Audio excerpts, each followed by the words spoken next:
Hi there, I'm Trish from TrishNewbery.com, PDF sewing patterns, and as promised today I'm going to show you how to sew on buttons with your home sewing machine. So I'll show you how to sew on a button with 2 holes and a button with 4 holes. So depending on the type of machine you have, you're going to need to find your foot. So I'm sewing today with the Brother SE400, which is a beginner's embroidery machine.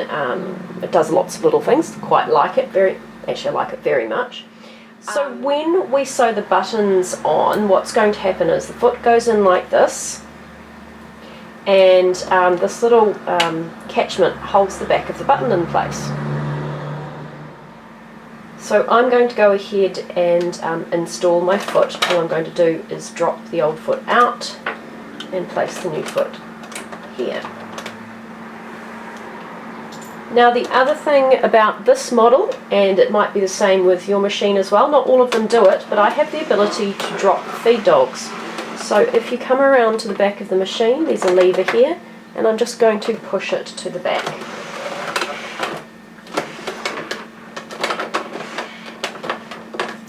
Now this model, when I go ahead and set the button, will change the stitch settings. So generally on a machine, what will happen is when we sew on a button, we don't want any length in our stitches, but we need to adjust the width. So effectively we need a zigzag stitch on top of each other.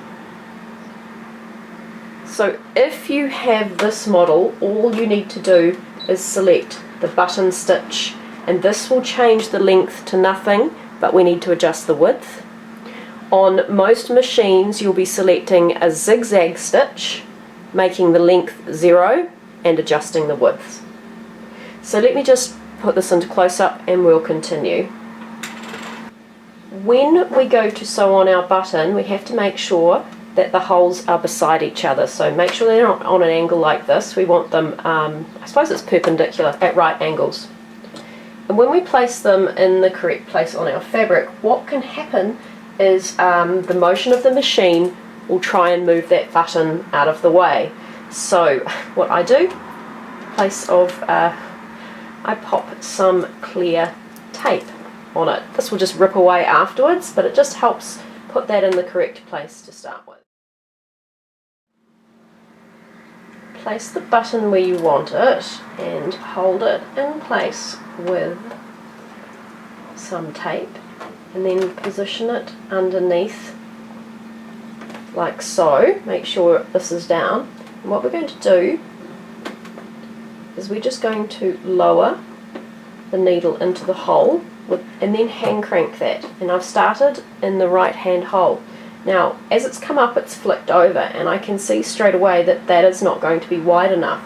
So what I'm going to do is go into my stitch width and just widen it until I feel that it's going to go in the hole. And when you think it is, just crank that a couple more times. Now most machines you should be able to just press down on your pedal for around about 10 or so stitches. This machine will stop itself when it considers it's stitched enough. So make sure this is on the lowest speed possible.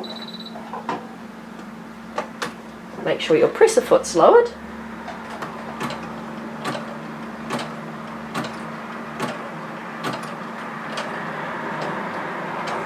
And my machine here will stop when it's finished. Now don't use an automatic cutter if you have it. Just raise the needle, raise the presser foot and remove.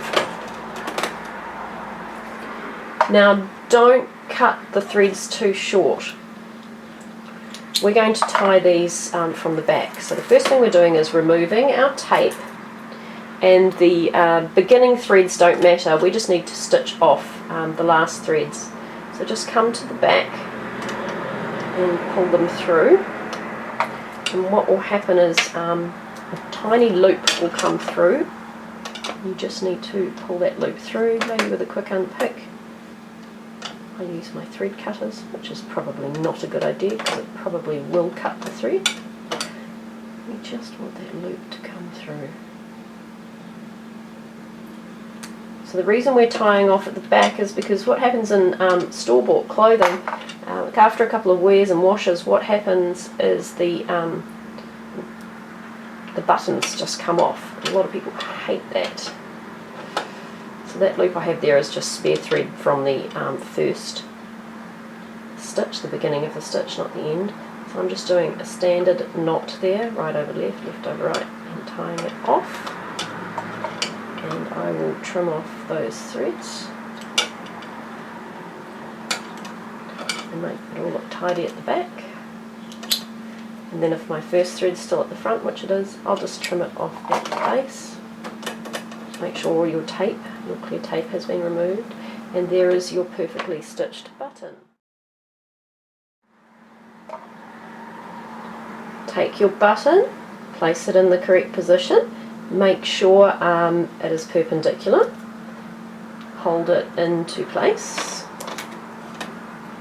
make sure you've selected your button stitch.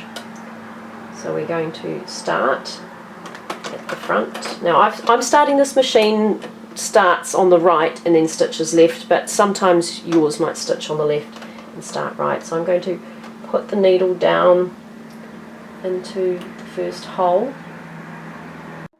I'm going to crank it over, and it hasn't moved enough, so I'm going to increase my width. I'm just going to crank it again to make sure it works. Then I'm starting.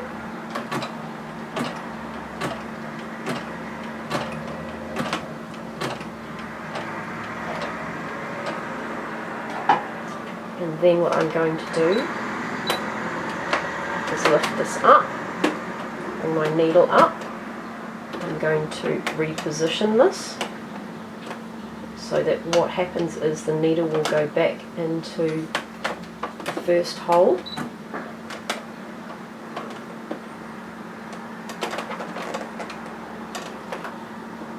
And then hopefully you've set the width the same as before. Mine's reset itself. Crank it a few times and continue.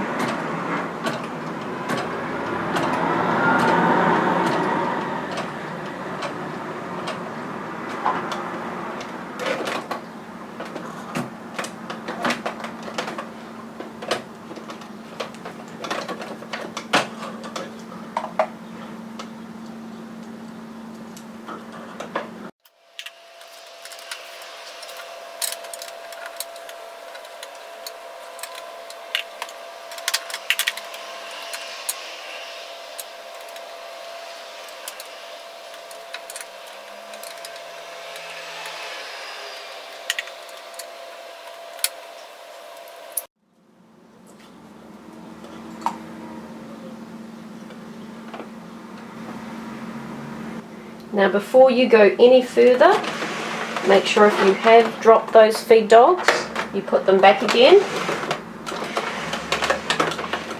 And it's a good idea now to just change out your foot again.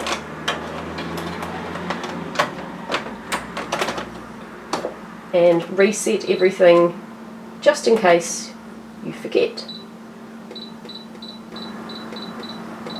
And just in case you need to manually change your settings, your width should be set on 0 for a plain stitch, and your length should be around about 2.5. So, but that's a general guideline for most fabrics. It's a good starting point.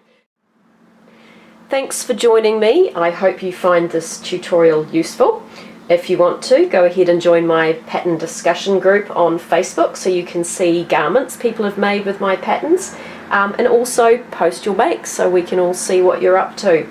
Don't forget to hit the subscribe button, and I hope to see you again soon for my next video.